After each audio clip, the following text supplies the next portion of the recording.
So, okay, we've seen that India is not doing too well because the exports are down 5% according to all the data you're showing. Sales of companies is 0%. Even profits you're saying could be negative this time. So what's holding India back? Let's have a look at what's holding India back according to the data that Ruchir has examined. First of all, it's hard to get funding in India now from banks, and that's a crucial aspect of any growth in investment. Funding for investment. There's a terrible slowdown in credit, and your data shows that in the 5 years up to 2008, credit growth was about 25% on average. Now it's down to 9%. I mean, Yeah. that's another indicator that things aren't going so as well as the GDP figures suggest. Yeah, because in 2003, like 2007, once again, you had exports at 25 to 30%. We had even credit growth, growing at 25 to 30%, apart from sales growing at 25 to 30%. Yes. And all these statistics now show that growth is somewhere down to 0 to 10%, with credit growth now 9%. In fact, this is one of those. That's worrying, very worrying. Yeah, I mean, in terms of the fact that this is one of those concerns I've always had about, like India, the fact that we need to fix our banking system. Our banking system is one of the biggest impediments to our growth story as far as India is concerned.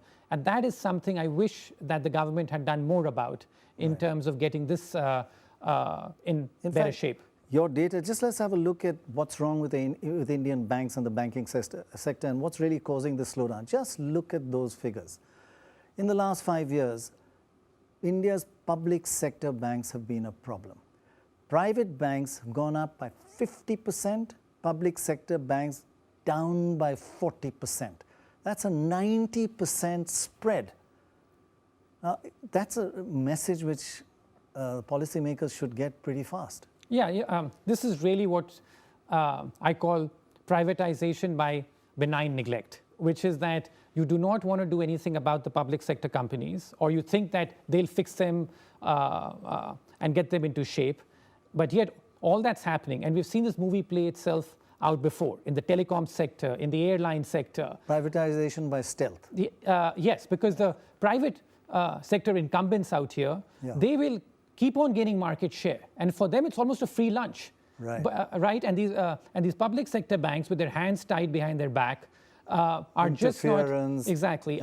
Will keep on losing market share, and so rather than being ahead of the curve, because the government's losing all this market value in terms of what's going on. Like, I think some of them have told you that I don't have to do anything. There's not much competition. I can grow by 30%. Yeah, on the private sector side, because in terms of... And I guess even on telecom, people don't look at MTNL or BSNL as really a threat to as competition. No, I mean, like, that's gone. I mean, like, the entire private sector has taken over that space.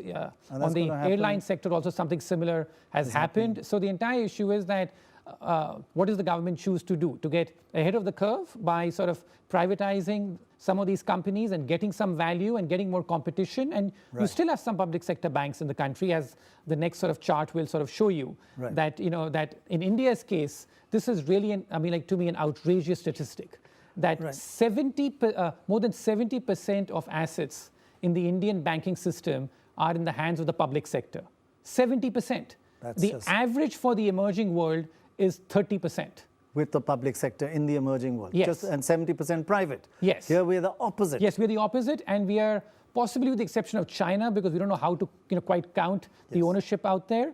But there's no other country in the world with as high a share of assets in the public sector as India is. I mean, even Russia's way below India, right? Yeah, I mean, and you have countries like South Africa, where there's virtually no ownership, and in the developed world too, that's the model in terms of no ownership by the public sector. And in India, we have this, and these public sector banks, everything down.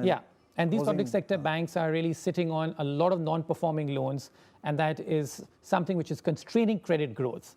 And so this comes back to our old point about what's holding India back. Right.